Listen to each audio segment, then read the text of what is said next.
ముందుగా అందరికీ నమస్కారం. శరణార్థ్. తెలంగాణ భాష సాంస్కృతిక శాఖ తెలంగాణ ప్రభుత్వం సౌజన్యంతో Telangana voice studio, Telangana theatre and media repertory అధ్యక్షులు రామకిషన్ గౌడ్ అన్న వారి టీంకి ముందుగా ఇలాంటి మంచి కార్యక్రమం నిర్వహించినందుకు మీకు హృదయపూర్వక అభినందనలు అన్న. అలానే ఈరోజు నిర్వహించిన కార్యక్రమం తెలంగాణ ఐకాన్ అవార్డ్స్ గ్రహీతలందరికీ పేరు పేరున శుభాకాంక్షలు. అలానే విచ్చేసిన బంధువులందరికీ ఇంకొకసారి నమస్సుమాంజలి. నా పేరు గాయక్వాడ్ తులసిదాస్ మాన్. నేను సెక్రటేరియట్లో అంటే రాష్ట్ర అత్యున్నత పరిపాలన కేంద్ర కార్యాలయమైన డాక్టర్ బిఆర్ అంబేద్కర్ తెలంగాణ సచివాలయంలో ఒక సెక్షన్ ఆఫీసర్గా పనిచేస్తున్నాను.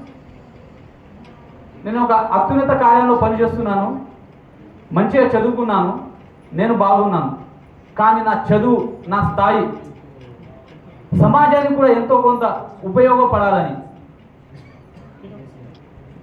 మాన్ సమాజ్ తెలంగాణ అనే సంఘాన్ని స్థాపించి, అది ఎందుకు స్థాపించానంటే ఇప్పుడే మన వాళ్ళు చెప్పారు. ఒకసారి 78వ స్వాతంత్ర దినోత్సవ శుభాకాంక్షలు అన్నారు. రీసెంట్లీ మనం 70వ స్వాతంత్ర సంపాదించుకొని 79వ సంవత్సరం అడుగుపెట్టినాం. కానీ ఈ స్వాతంత్ర్యం సాధించాలనే సంకల్పాన్ని మొదటగా సంకల్పించి ఎంతోమంది స్వాతంత్ర్య పోరాట వీరులను తయారు చేసి బ్రిటిష్ వారికి వ్యతిరేకంగా పోరాటం చేస్తూ భారతదేశాన్ని బ్రిటిష్ వారి నుంచి వారిని వెళ్ళగొట్టి స్వతంత్ర స్వేచ్ఛ స్వాధించాలని పూనుకున్న మొదటి వ్యక్తి ఎవరికన్నా తెలుసా? తెలియదు. ఆ వ్యక్తి పేరు లహూజీ రాఘోజీ సాల్వే. ఆయన మాన్ సమాజం నుంచి వచ్చారు. మీరు గూగుల్లో వెతకండి, ఆయన యొక్క శిష్యులు తెలుస్తుంది.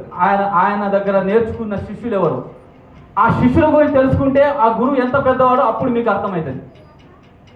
ఆయన శిష్యులు మనం ఈరోజు అమ్మాయిల చదువు, మహిళల హక్కుల గురించి, లభిస్తున్న సౌకర్యాల గురించి వింటున్నాం.